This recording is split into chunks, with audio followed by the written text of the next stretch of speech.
Pirates. The word probably makes you think of eye patches, parrots, and old sailing ships, but piracy is far from ancient history. In the 21st century off the coast of Somalia, real-life pirates made headlines, and millions, by hijacking ships, kidnapping crews, and holding billion-dollar cargo hostage. But here's the twist. To some, these men were ruthless criminals. To others, they were desperate protectors, modern-day Robin Hoods fighting back against a corrupt system. So which is it? Who are the Somali pirates? What is life like for them? And are they heroes or villains? To understand the pirates, you have to understand Somalia. In 1991, Somalia's government collapsed into chaos. No president, no police, no navy, just warlords and tribal militias fighting for power. With no government to patrol the waters, Somalia's coast, one of the richest fishing zones on Earth, was left wide open. Foreign fishing trawlers from Europe and Asia moved in, illegally scooping up massive catches.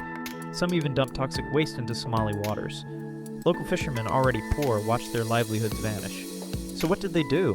They armed themselves and fought back. At first, the goal was simple. Stop the illegal ships, scare them off, maybe demand compensation. But soon, things escalated. They realized foreign companies would pay huge ransoms to get their crews and cargo back.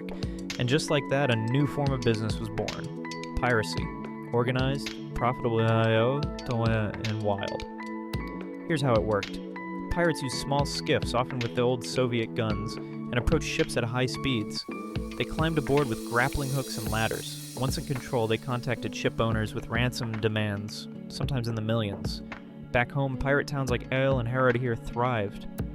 Men who were once broke fishermen now drove luxury cars, built mansions, and spent nights in clubs. They called themselves Coast Guards, but others saw them as gangsters.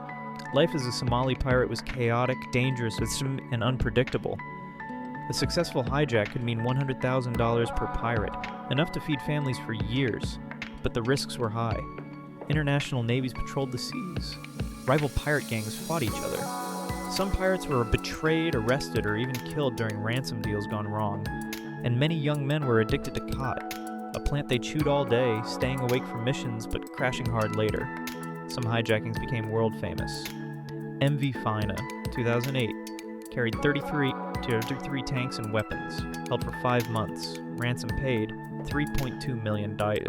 Sirius Star, 2008, a Saudi oil tanker captured 450 miles from Somalia, an unprecedented range, ransom $3 million. Maersk, Alabama, 2009, the one that inspired the movie Captain Phillips. U.S. Navy SEALs eventually intervened and killed 3 pirates. The world was watching, but so was the Somali population, divided between pride and fear. To some Somalis, the pirates were folk heroes. Why? They fought back against foreign powers who stole their fish. They brought money to dying towns. They funded hospitals, roads, and even paid for weddings. For people with no hope and no government, the pirates seemed like protectors. A village elder once said, "They do what our government cannot. They defend us." But is that the whole story? Not everyone saw them as heroes. The truth is, piracy involved hostage-taking. Crew members were often beaten, starved, or tortured. Violence. Many ships were attacked with RPGs and machine guns.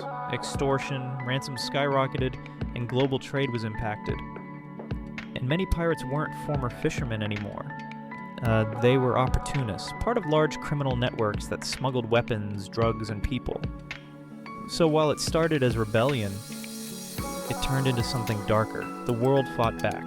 International coalitions, including NATO and the EU, sent warships to patrol the region. Private security teams started riding aboard ships, armed and ready. Satellite surveillance improved tracking. Pirate attacks dropped by over 90% from 2011 to 2020. Many pirates were arrested, jailed, or killed. The glory days were over. Today, Somalia is still recovering. Piracy is not gone, but it's less frequent, less profitable, and far riskier. Some former pirates became fishermen again. Others work as security or smugglers. But the poverty remains. And where there is desperation, there's always a chance for piracy to return. So, are Somali pirates heroes or villains? Maybe they're both. Desperate men in a broken country trying to survive in a world that ignored them until they fought back. What do you think? Were they modern rebels or just criminals in disguise? Drop your thoughts in the comments, hit like if this gave you a new perspective.